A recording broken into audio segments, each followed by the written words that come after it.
તો હેલો વિદ્યાર્થી મિત્રો, આજના ફરી એક નવા લેક્ચરમાં તમારું હાર્દિક સ્વાગત છે. વિદ્યાર્થી મિત્રો, આજના લેક્ચરની અંદર આપણે ડેઇલી નોલેજ યુટ્યુબ ચેનલની અંદર ધોરણ 9 નું જે છે તે સામાજિક વિજ્ઞાનનું ચેપ્ટર 8 ભણતા હતા, જેમનું નામ છે ભારતના રાજ્ય અને બંધારણનું ઘડતર અને તેના લક્ષણો વિશે આપણે જે છે તે ઇન્ફોર્મેશન મેળવતા હતા.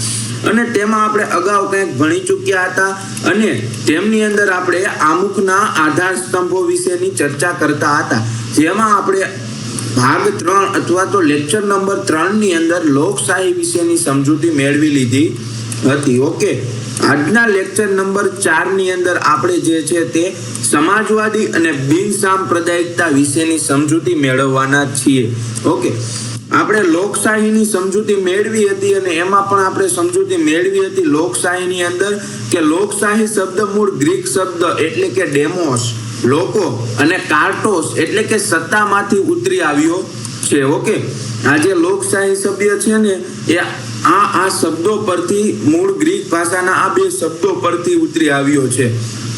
અને લોકશાહી એટલે લોકોનું, લોકો વડે અને લોકો માટે ચાલતું એક શાસન અથવા તો રાજ્ય કહી શકાય કે એ લોકોનું પોતાનું છે, લોકો વડે ચલાવવામાં આવે છે અને એ ચાલે છે કોના માટે? તો કે લોકો માટે.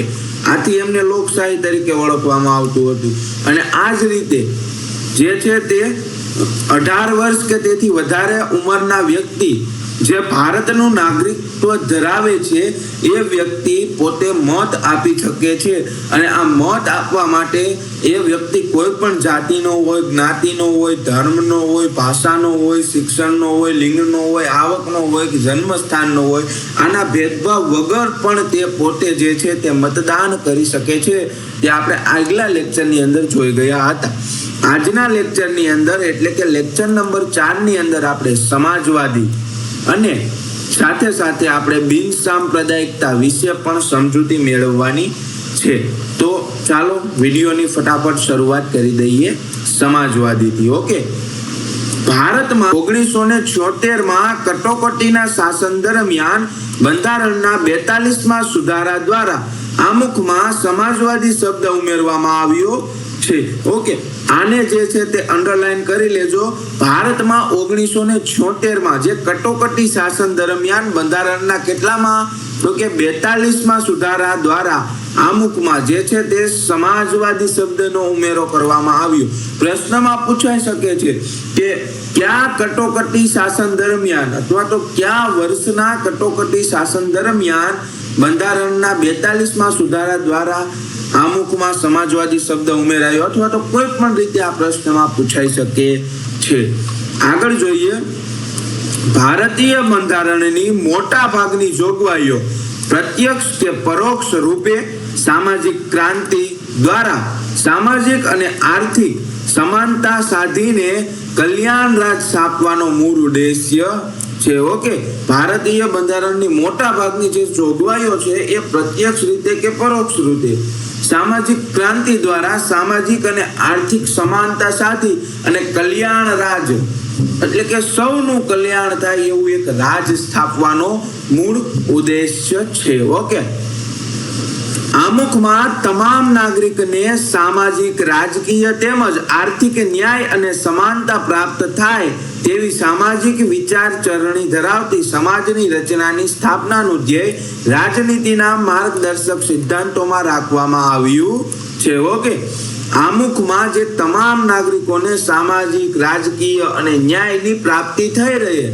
અથવા તો સમાન પ્રાપ્તિ થાય તેવી સામાજિક વિચારસરણી ધરાવતી સમાજની રચના સ્થાપવાનું ધ્યેય રાજનીતિના માર્ગદર્શક સિદ્ધાંતોમાં રાખવામાં આવેલ છે.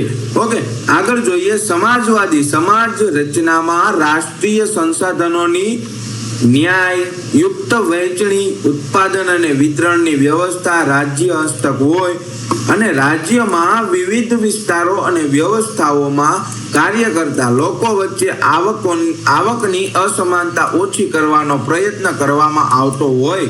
કોઈ વ્યક્તિ કે સમૂહના હાથમાં સંપત્તિ કેન્દ્રિત થયેલી ન હોય. સૌને સ્વસ્થ અને ગૌરવપૂર્વક વિકાસની તકો અને સગવડો પ્રાપ્ત થાય છે દ્વારા સામાજિક કલ્યાણ સાધવાની અને ગરીબી અને તવંગર ભેદોને નાબૂદ કરી લોકોનું જીવન ધોરણ ઊંચું લાવી ને તેઓમાં સામાજિક અને આર્થિક કલ્યાણ સાધવાનો પ્રયત્ન કરવા બંધારણ રાજ્યોને માર્ગદર્શન આપેલ છે. ઓકે, સમાજવાદી સમાજ રચનામાં જે છે ને એ ગરીબ અને તવંગર લોકો કે જે નીચા વર્ગના લોકો છે, આ ગરીબીને નાબૂદ કરી એ લોકોનું જીવન ધોરણ ઊંચું લાવવું, એમને યોગ્ય શિક્ષણ આપવું, યોગ્ય આર્થિક લાભો આપી અને એમનું કલ્યાણ કરી અને આમનું જે છે જીવન ધોરણ ઊંચું લાવવા માટેના પ્રયત્નો બંધારણે રાજ્યોને માર્ગદર્શન આપેલ છે. એટલે કે બંધારણમાં આ રાજ્યોને માર્ગદર્શીને આપવામાં આવેલ છે. તેથી ભારતીય બંધારણ એક સામાજિક દસ્તાવેજ છે એમ કહી શકાય. ઓકે, આ તમને પૂછી શકે કારણ સમજાવો એવું કરીને કે કારણ સમજાવો, ભારતીય બંધારણ એક સામાજિક દસ્તાવેજ છે. આ ચેપ્ટર જેવું જ પૂરું થશે ને એટલે આપણે આમાંથી થોડા ઘણા પ્રશ્નો કાઢી અને જે છે તે પૂછીશું અને સમજીશું, જેથી એ આઈએમપી પ્રશ્નો જો તમારે પરીક્ષામાં પણ આવે તો તે સમયે તમારે કોઈ અન્ય ટેન્શન ના રહે. ઓકે, ચાલો આગળ વધીએ. તો અહીંયા છે બિન સાંપ્રદાયિકતા. ઓકે, 1976 બંધારણીય સુધારાથી આમુખમાં બિન સાંપ્રદાયિક શબ્દ ઉમેરવામાં આવ્યો છે. ઓકે, ક્યારથી ઉમેરવામાં આવ્યો છે તો કે 1976 બંધારણીય સુધારા દરમિયાન. ઓકે, આમુખમાં કયો શબ્દ તો કે બિન સાંપ્રદાયિક શબ્દ ઉમેરવામાં આવ્યો છે. ચાલો આગળ જોઈએ. ભારત એક ધર્મનિરપેક્ષ કે બિન સાંપ્રદાયિક એટલે કે સેક્યુલર રાજ્ય અથવા તો દેશ છે. ઓકે, બંધારણની જોગવાઈ મુજબ ભારત ધાર્મિક રાજ્ય બની શકે નહીં, આવી બંધારણમાં જોગવાઈ કરવામાં આવી છે. ઓકે, પરંતુ જય શ્રી રામ, ભારતના રાજ્યોને પોતાનો કોઈ ધર્મ નથી. ઓકે, ભારતના રાજ્યને પોતાનો કોઈ ધર્મ નથી એવું કહેવામાં આવ્યું છે, પરંતુ આપણું ભારત જે છે તે હિન્દુ રાષ્ટ્ર છે. તેથી ધર્મની બાબતમાં રાજ્ય કોઈ દખલગીરી કરશે નહીં. આવું બિન સાંપ્રદાયિકતા દ્વારા 1976 બંધારણીય સુધારો જ્યારે અમલમાં આવ્યો ત્યારે આમુખમાં બિન સાંપ્રદાયિક શબ્દ ઉમેરવામાં આવ્યો અને એમના અંદર આ જે છે તે બાબતોનો સમાવેશ કરવામાં આવ્યો. તેથી રાજ્ય કોઈ પણ ધાર્મિક પ્રવૃત્તિને ટેકો આપી શકે નહીં. આવું બધું જે છે તે આ બિન સાંપ્રદાયિકતામાં જે શબ્દ ઉમેરવામાં આવ્યો એના અંદર આ જે છે તે બાબતોનું ઉલ્લેખન કરવામાં આવ્યું હતું. ઓકે, રાજ્ય કોઈ પણ બિન સાંપ્રદાયિક ધર્મનિરપેક્ષ પ્રવૃત્તિઓ સાથે ધર્મને જોડી શકશે નહીં. દેશના કોઈ પણ નાગરિકને પોતાની ઈચ્છા અનુસાર ગમે તે ધર્મ પાળવાની સ્વતંત્રતા છે. ઓકે, આ તમને ખબર જ હશે કે દેશનો કોઈ પણ નાગરિક હોય એ પોતાની ઈચ્છા અનુસાર કોઈ પણ ધર્મ પાળી શકે છે. ઓકે, રાજ્ય, ધર્મ કે સંપ્રદાયના નામે કોઈ પણ નાગરિક પ્રત્યેક પક્ષ કે ભેદભાવ રાખી શકશે નહીં. તેને બિન સાંપ્રદાયિક રાખી શકશે નહીં. જાહેર નોકરી તેમજ રાજકીય અધિકારો ભોગવવાની સમાનતા પૂરી પાડવામાં આવે છે. આમ બિન સાંપ્રદાયિકતા એ બંધારણનું મૂળ તત્વ અને લોકશાહીનું અનિવાર્ય લક્ષણ છે. ઓકે, આગળ વાત કરીએ. સર્વધર્મ સમદ્રષ્ટિ તથા સર્વધર્મ સંભાવના સિદ્ધાંતને ભરેલ ભારતીય બંધારણમાં કોઈ ધર્મને રાજ્યમાં ઉત્તેજન આપવામાં નહીં આવે.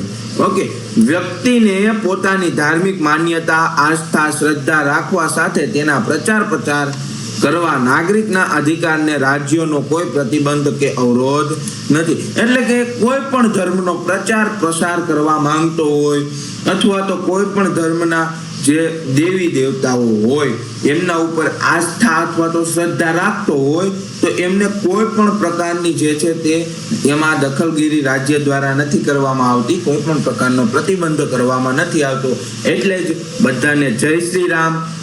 ઓકે, લખી દેજો કોમેન્ટમાં. બંધારણના મૂળભૂત લક્ષણો.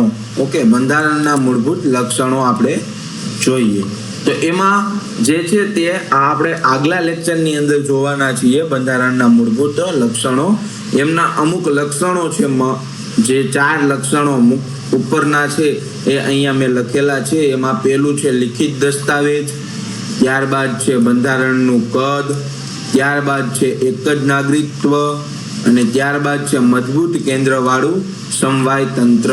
તો આ જે છે તે આપણે 4 ઓમ તો ઘણા બધા મૂળભૂત લક્ષણો છે, અન્ય લેક્ચરમાં એ પણ જોવું, પણ આવતા લેક્ચરની અંદર આપણે આ 4 જે લક્ષણો છે એમને સમજવાની કોશિશ કરશું. પરંતુ જો તે મોટા હશે અને વધુ સમય લેક્ચરમાં વયો જાય અને લેક્ચર ખૂબ લાંબો બની જશો હશે તો હું 1 થી 2 અથવા તો 3 સુધી લક્ષણ ભણાવીશ અને બાકીના લક્ષણ અન્ય લેક્ચરની અંદર ભણાવીશ. ઓકે, તો જેથી કરીને જે છે તે તમને આ થોડોક બોરિંગ સબ્જેક્ટ ના લાગે એટલા માટે આ રીતે કરું છું. તો ચાલો, જય શ્રી રામ. ફરી મળીશું નવા લેક્ચરમાં. ત્યાં સુધી જય હિન્દ, જય ભારત.